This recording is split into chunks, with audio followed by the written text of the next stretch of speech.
Makasika ny toe-karem-pirenena kosa indray dia nitondra ny heviny makasika ny sandan'ny vola malagasy amin'ny mampahay toe-kare anazy Andriamatoa Faliery Ramakavelo izay mpampianatra mpikaroka ihany koa ny anivon'ny anjery manontolo eny ankoatr'izay dia nasiany resaka ny makasika ny olona mianjady amin'ny orinasa Jirama amin'izao fotoan'izao. Raha ny tarehimarika hita teo amin'ny marché interbancaire de devises androany dia manodidina ny 4,valopolo ariary ny sandan'ny euro ary 7,70 ariary ny sandan'ny dollara.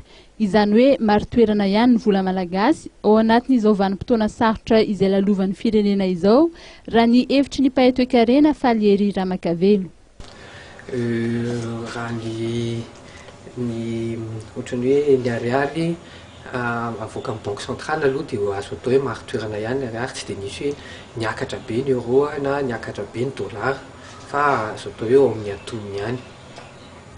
Dia izay zavatra izay zany a dia milaza fa ny tsena eo amin'ny ao mity zany marché interbancaire de devises dia azo atao hoe mbola mandeha normal tsara ihany. Izy zany mahazo atao hoe mahagaga ihany satria raha ny hoe crise eto amintsika sy ireo ohatrany hoe menace nataon'ny Union européenne hoe amin'ny 20 août tsy maintsy régler ny problème eto amintsika dia azo nieritreretina hoe mety betsaka ireo olona no tsy nandefa vola aty Madagasikara fa matahotra hoe lasa hisy sanction. Dia nefa zany a matoa zany mbola mandeha tsara ny marché interbancaire de devises dia mbola hoe betsaka ihany zany mbola mahatoky any zavatra mitranga eto Madagasikara sy ny hoe ivoahan'ny malagasy amin'ny crise amin'izao fotoana.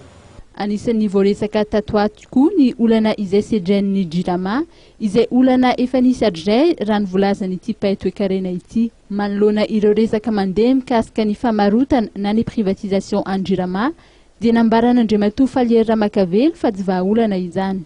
Raha ny Jirama dia tsy tokony privatisena mihitsy.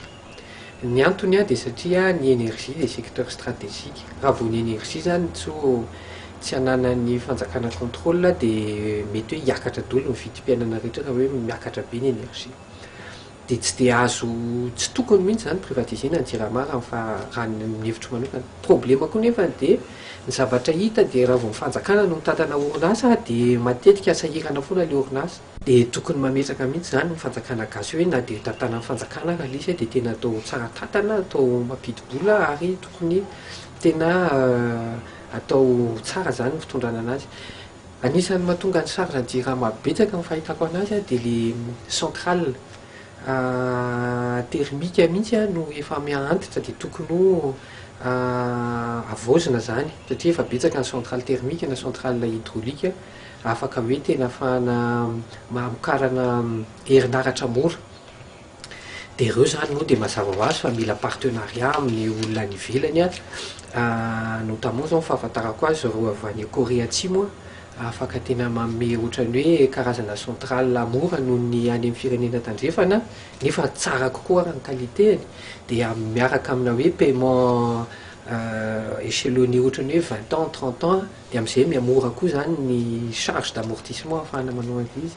Mikasika ny resaka fanondranana andramena antsokosoko indray dia nilaza ity farany fa iarahan'ny rehetra mahalala ny fisian'ny olona ambony izay tafiditra ao anatin'izany ary ilaina ny fandraisana fepetra etitra mba hampitsarana izany.